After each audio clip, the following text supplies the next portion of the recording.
Ladies and gentlemen, welcome to episode number 3 of our Feed the Beast Revelation series, and today there's a few important things that I want to take care of. But before we dive into that, I want to also do just a little bit of exploring. So last episode, relatively early on, we did a little bit of flying around to unveil our mini-map and see what biomes were around us. But there was also a few things that I flew over and didn't have time to stop at, and I want to try and see what some of those things are. So our first stop is one of these villages, because there's a few buildings here I don't recognize, like this one here with the brick roof. If I can stop bouncing. Ouch. So I don't know if these had anything cool, but I guess we'll find out. What is this? Ooh, I got an advancement for it. Hammer. Craft an engineer's hammer. Or just steal it from some villagers. Shh, they'll never know. So that's cool. Like Spike. So it looks like this building is added in via immersive engineering, based on the fact that that's what all of this is made out of. So that's pretty cool. Immersive engineering is actually one of the mods that... Doorway? Oh my goodness. Immersive engineering is actually one of the mods that I'm most excited for and want to use quite a lot of because it just looks amazing. So I'll nab this stuff, and let's see what else we got. Actually, additions is... What? Who keeps a laser beam in their house? What? Okay, so it looks like this is transferring power to the atomic reconstructor, which I assume is going to transform that block? Yeah. So I've seen a little bit of actually additions. I don't know a whole lot about it, but it is a very interesting mod that we're going to want to look into. Apparently it has laser beams. So that's cool. Hello. A jam guy. Gonna sell me some records? Oh, food jam. Okay, that makes more sense. Okay, that's interesting. Oh my. This man really loves his jam.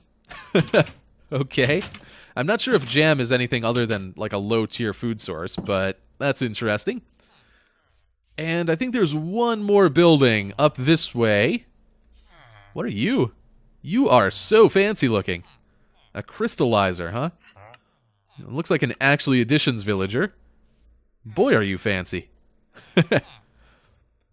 And right up here, there's one last building that I don't recognize, with a willow door. That looks kind of cool. An escritoire. I assume that's how that's pronounced. I have no idea what this is.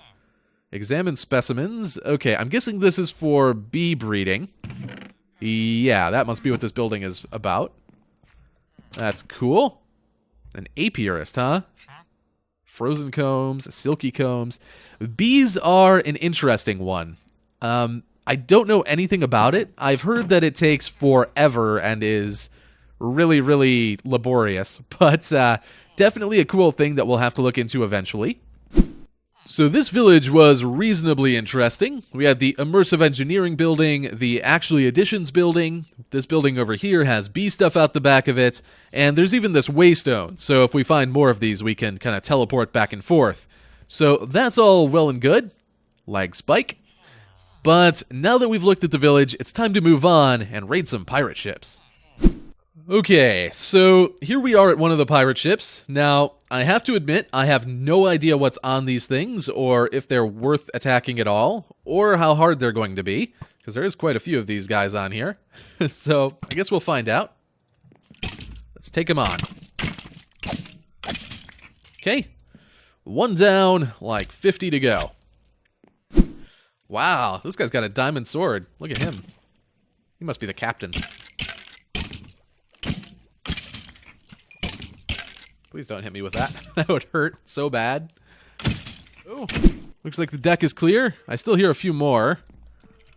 So, ooh, treasure chest. Pirate hat. Aw, yeah. Sweet. Oh, there's sponge in here. Oh, these things are definitely worth raiding. 10 sponge. I like that. Well, now we definitely have to go to the second one.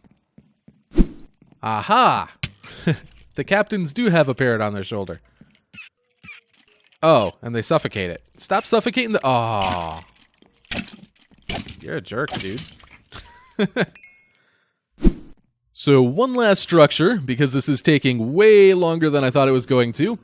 But I want to take a look at these little straw huts, or thatch, I guess. These are apparently added in by Roots 2. So let's see.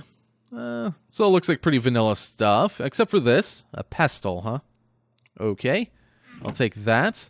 Flower pots, and what are you? A mortar. Well, we need that to go with our pestle. So now we have a pestle and a mortar. That makes sense.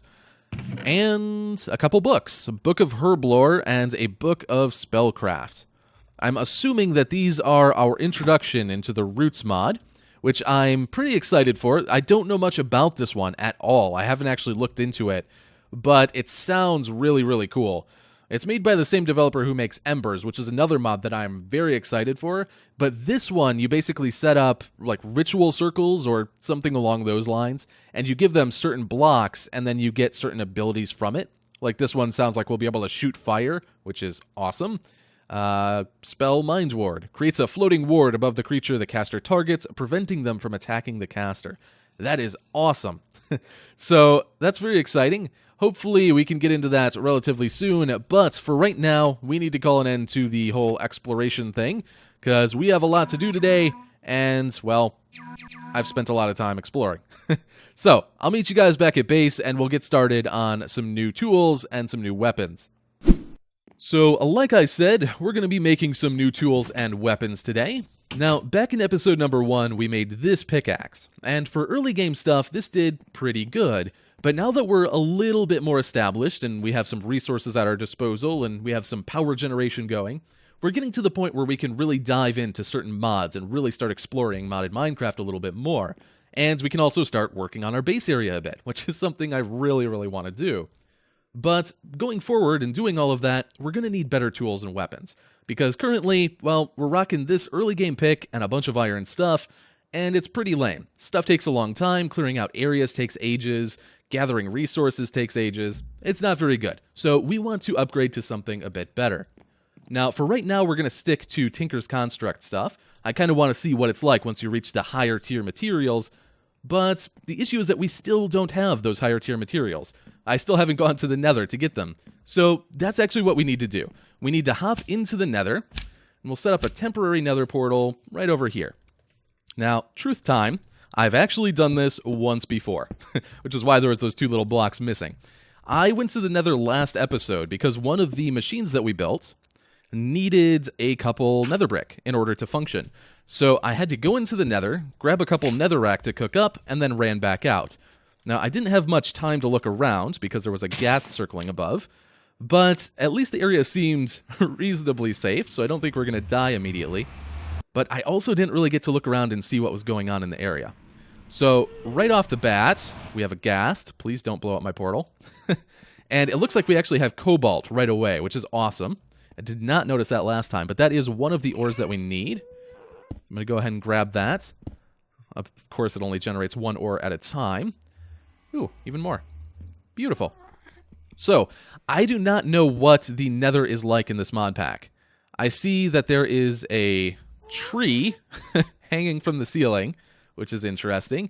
There's some weird mushrooms. A glowing mushroom. Sweet. Should probably kill this guy. Oh. Hello. Are you friendly, or are you going to attack me? They seem cool. What are you? They make piggy noises. You're an imp. Oh, wow, there's cobalt everywhere. And ardite. Okay, so cobalt isn't going to be a problem. Ardite looks a little more rare, but apparently it spawns in groups, so that's awesome. And these are the two ore types that we're looking for in here. I'm amazed that ghast isn't shooting me yet. But I'm also going to search around the Nether a little bit and hopefully find some other cool stuff while we're here. I would like to find one of those magma slime islands, which are basically the Nether equivalent of the slime islands we visited last time. Let's go up here and see what's going on. I'll go back for all of that other cobalt that I'm missing. But I do want to check out the area just a little bit. Where's that ghast? Hey, buddy. Are you seriously not attacking me at all? Nope, there you go. Wow, did I kill him in one shot with a regular bow? Is that normal? I feel like normally they take more than that. Okay, a blue glow shroom. Oh man, there's so much fancy stuff in here. There is so much fancy stuff. Dark wood. I'm going to have to gather all of this. I don't know if we can grow these in the overworld or anything like that. That one looks interesting. So much cool stuff. So, I'm going to run around for a little while, collect some cobalt, collect some ardite, and maybe try and pick up some random nether ore resources and all kinds of good stuff like that. And hopefully even find a nether fortress somewhere. Let me grab my glider. So if we could find a nether fortress, that would be fantastic, because that'll mean that we'll have access to, like, blazes and wither skeletons. Oh, looks like there's one right there. Awesome. I'll go check that out in a little bit. But for right now, I need to start gathering some resources. Then we'll look around a little bit, and then we'll get to making our tools and weapons.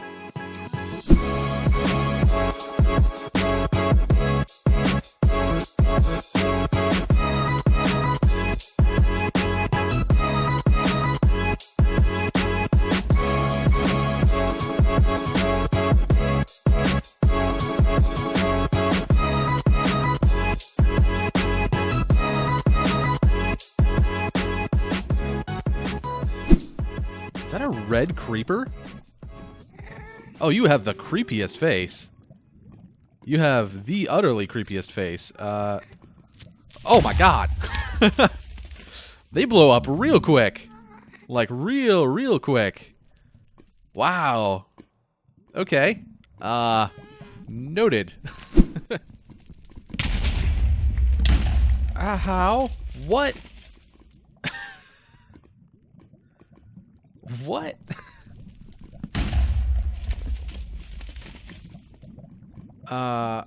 Okay. Apparently I found creeper wood.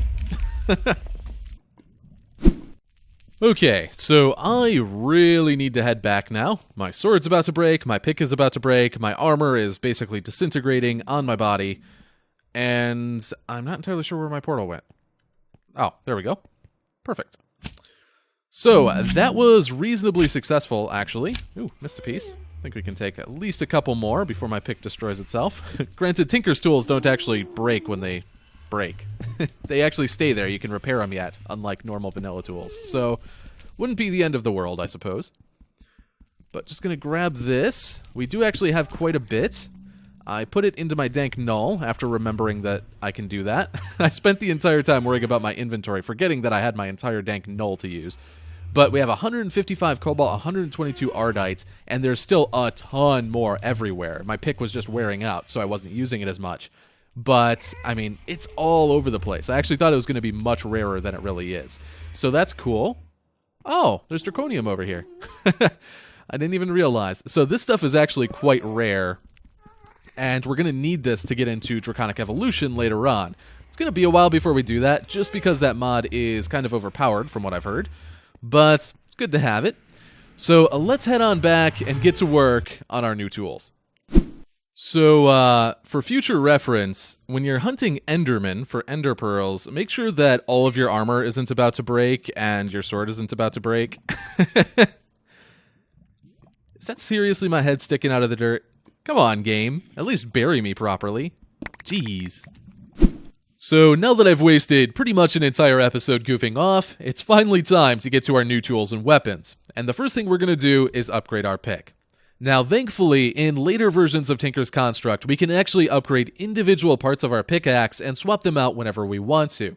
Now, we are basically creating a brand new pick today. We're not going to reuse any of this one, but by upgrading the parts individually and just replacing it one piece at a time, we're actually going to be able to preserve the XP and thus the 3 modifiers I have unlocked on this pick onto our new one.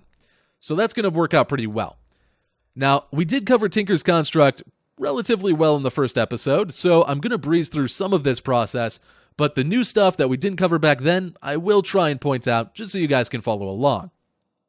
To begin, let's go ahead and make our new pick head, which we're going to do out of cobalt.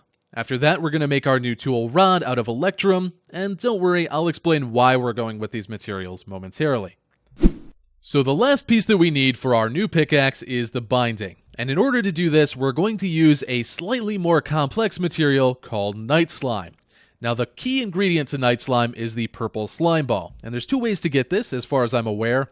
One, you can find a purple slime island somewhere in your world, and I found about a dozen slime islands in this world, but so far, 0 purple ones. So apparently those are quite rare. Thankfully, there is an alternative. If you go up a regular slime island and you farm the trees up there for a little bit, they have a rare chance of dropping a purple slime ball. So, once you farm those for a little while and you get a few of them, you can combine 1 slime ball with 1 ingot's worth of iron and 4 cobblestone. And that's going to give you 1 ingot of molten night slime, which of course you can cast into whatever you need. So, that's going to give us our night slime binding, and with that, we have everything we need to replace our pickaxe. So let's go ahead and drop these individual pieces in. And voila, we have a brand new pick with a lot of cool stats, and it still has our 3 modifiers and our XP on it. So this is already pretty cool. It's already got some interesting traits that we'll look at momentarily, but we can make this even better, starting by using up our modifiers. So for example, if we drop in a stack of redstone, you'll see our mining speed jumps all the way up to 17.5, up from 12. So that is a significant increase. And down here you'll see haste 50 of 50.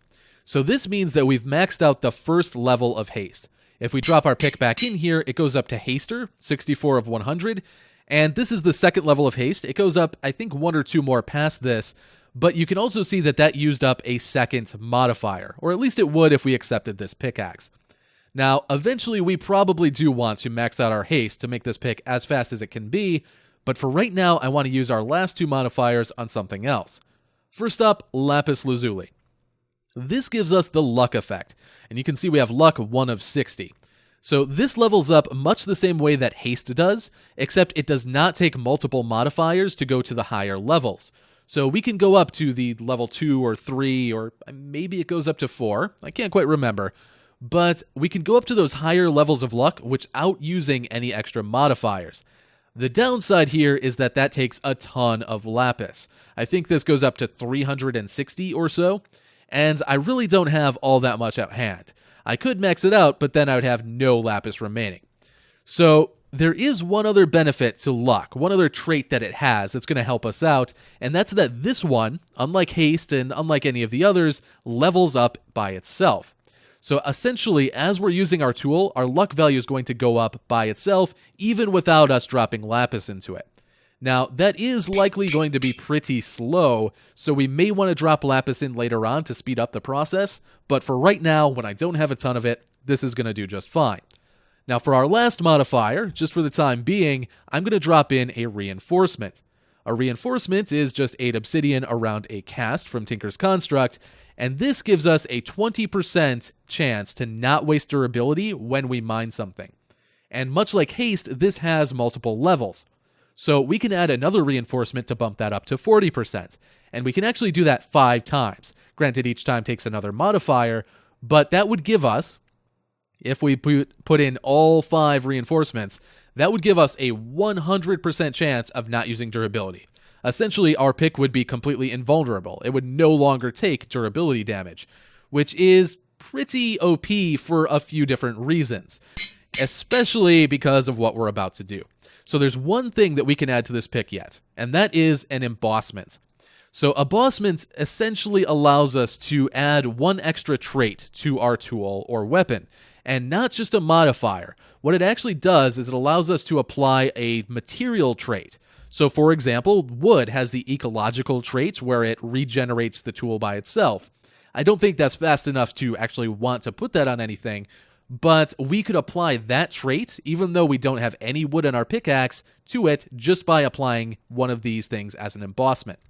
So to demonstrate how that works, and demonstrate how expensive it is, it takes 1 gold block and 1 of each of the slime crystals, as well as a demonstration or a kind of an example of what you want to emboss onto your tool. So we'll put the 1 block of gold in, the green slime crystal, which you may recall from episode number 1, that's 4 slime balls, a piece of sand, and a piece of dirt smelted up.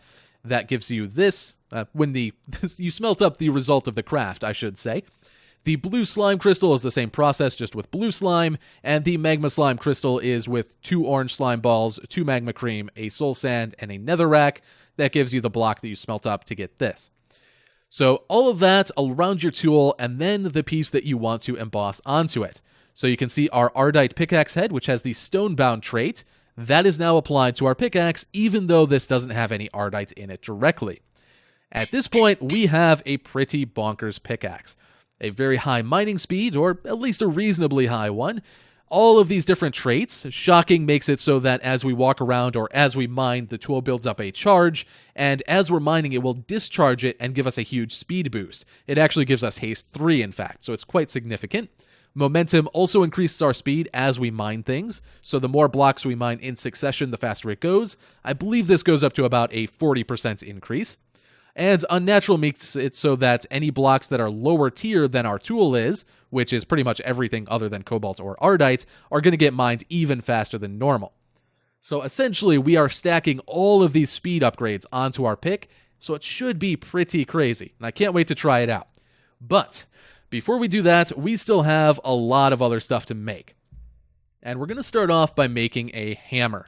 Now, a hammer is similar to a pickaxe. Essentially, it's a pickaxe with a wider range. By default, it breaks a 3x3 area, and that can even be upgraded with modifiers later on. But it does take a couple relatively expensive things. The head takes 8 ingots of whatever you're using, the plates take 8, and the tool rod takes 3 because it's a tough tool rod.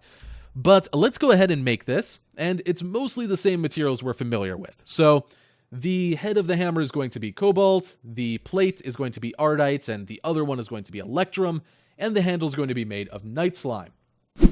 So we have everything for our fancy new hammer, so let's go ahead and throw this bad boy together with our cobalt head, our ardite plate, electrum plate, and our night slime tool rod.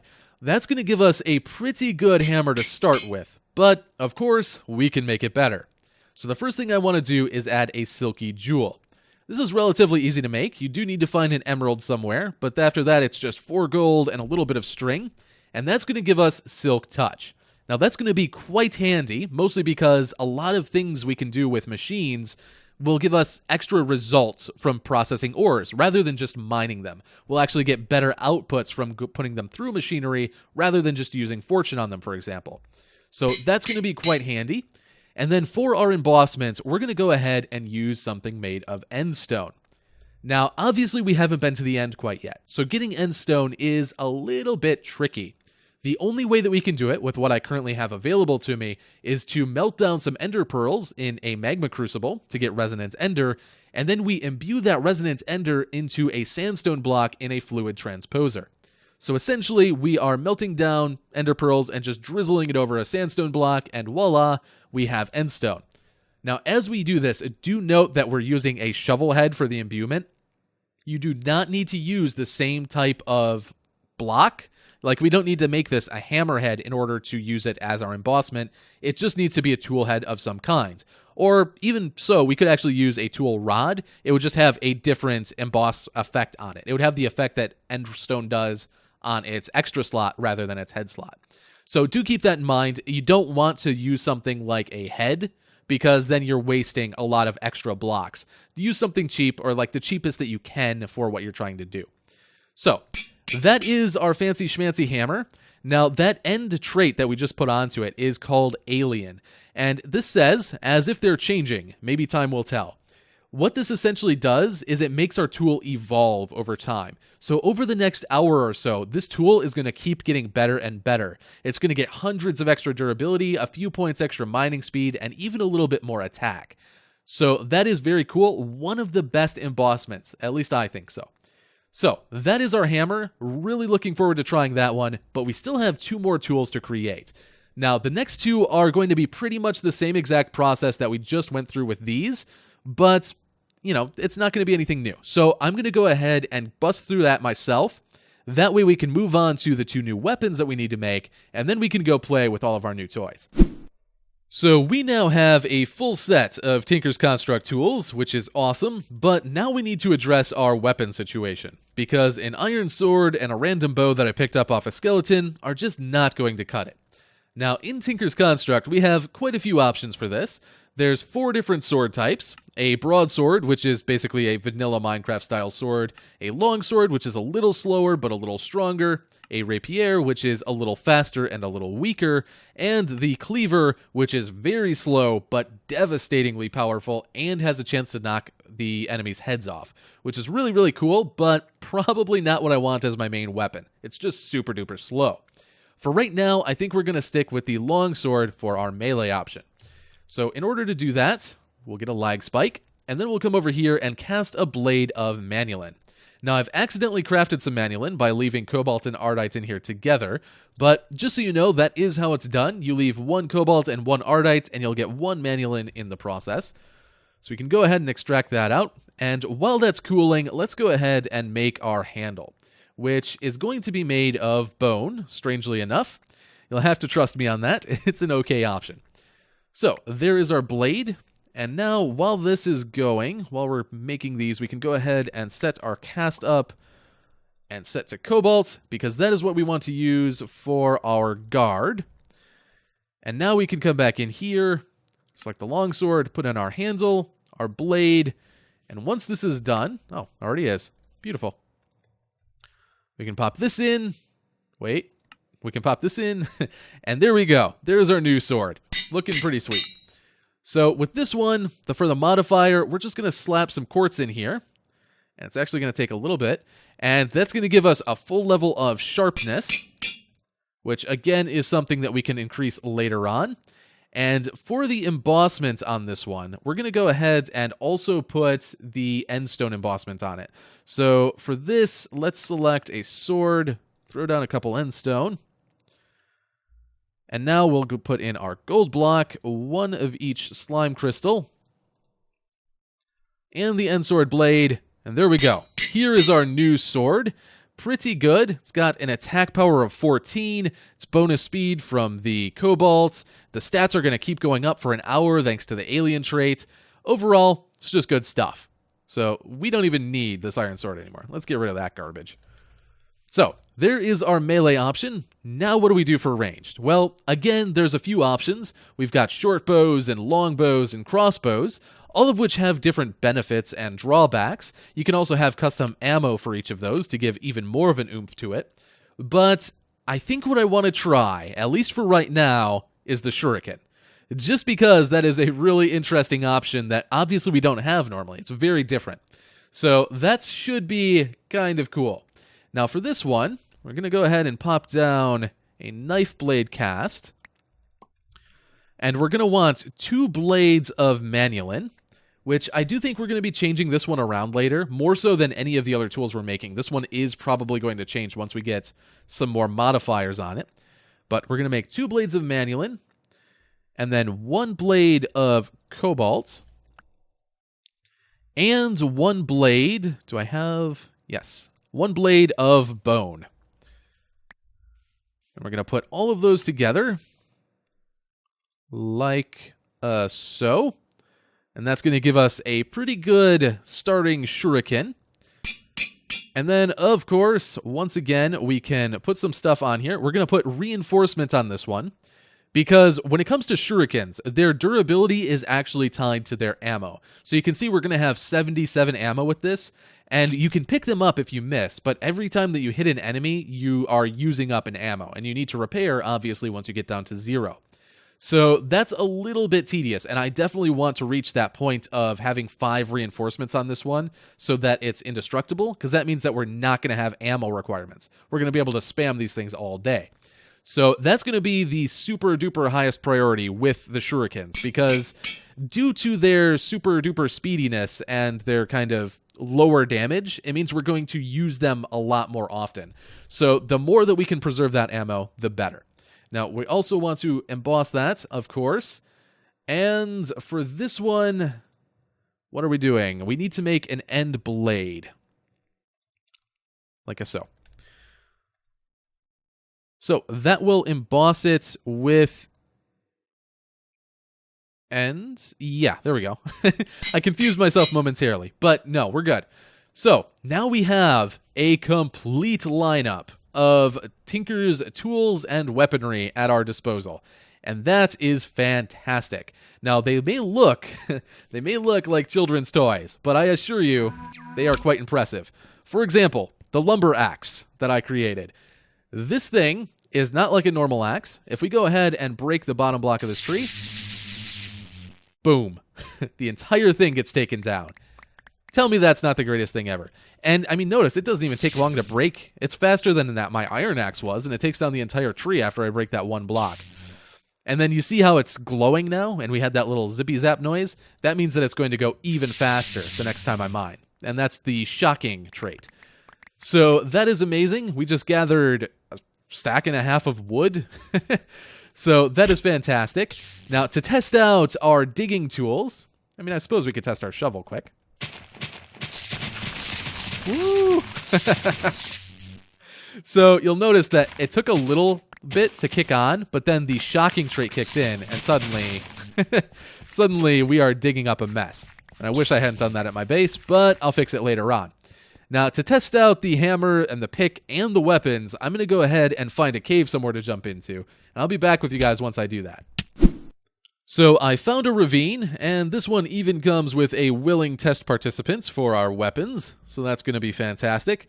Now, I do want to try and take care of this very quickly because I realize the video is getting a bit long. 3 shots to take out a creeper. That's not too bad. I'm willing to deal with that. The shurikens are meant to be kind of light hitting, but really fast. So if we come down here, I mean, we can really spam these things. So I don't think the fact that it takes a few hits is going to be a problem. The only real issue is that we have such a limited amount of ammo on them. So hopefully we can increase that with the reinforcements and whatnot as we go. Let's see if we can find another mob to test our sword out on. Why is there packed ice down here? Oh, here's our pick, by the way. So there's our speed with the pick. Not too bad, other than the shocking sound effect. I actually had to turn my sound down all the way to 10% because that sound effect is just terrible. So I think I'm going to have to go and find that file and quiet it down a bit in order to use these. Let's see if I can. Why is there packed ice down here? I don't... And permafrost. So I'm guessing that cork is the one that's adding this in, and it's just like some random terrain generation. So that's pretty cool. Hey, buddy. Come here. Boop. He's almost dead. Okay, so we're very close to one-shot territory with our sword. We're not quite there. Let's see, is there any other mobs around? I hear them. I hear them all over. I bet if we crit one, we will one-shot it. Unfortunately, we'll just never know. That sucks. Well, hopefully we can find one quickly. But otherwise... that is pretty cool. I think that our sword and our shurikens are doing their job. Our tools all seem really fast. We still have to try out the hammer. Let's actually go over here and do that. Wow. That is substantially faster than I thought it was going to be. That is genuinely impressive. Need to watch out for falling gravel, apparently. But other than that, that is insane. That's shocking noise, though. So other than the shocking noise, that is fantastic. Look at all that space we just cleared out. I'm going to need a bigger dank null.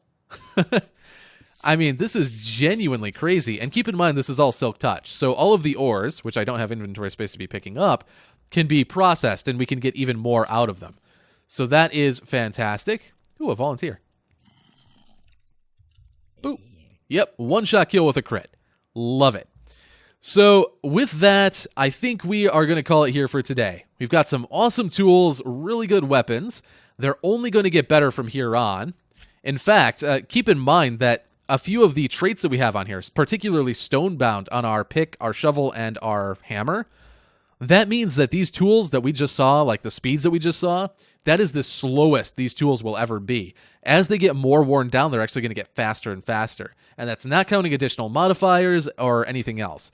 So that is amazing. Really happy with how those turned out. Anyway, I think we need to call it here for today. So next episode, what I think we're going to be doing is trying to start the process of working on our base area. Just a little bit. There's a few types of resources that I still need to get a hold of, so we'll try and do that. And I also want to try and introduce you guys to certain mods that I think are going to be really, really pivotal for our base area, both for the looks of it as well as for the functionality of it. Because there's certain mods that I think are going to be kind of playing key roles, more so than others. So that'll be pretty cool, hopefully, as long as my plans don't change. And for today, I think I'm going to call it here. Hope you guys enjoyed, and I don't think I've ever gone into F5 in a glider before. Well, I guess you're saying goodbye to the top of my head. So, hope you guys enjoyed the video, even if it is a little bit long and half of it was about Tinker's Construct again. Apologies for that. Next episode should be a little bit more interesting. So, thank you guys for watching. I hope you have an amazing day, and I'll see you next time. Bye-bye.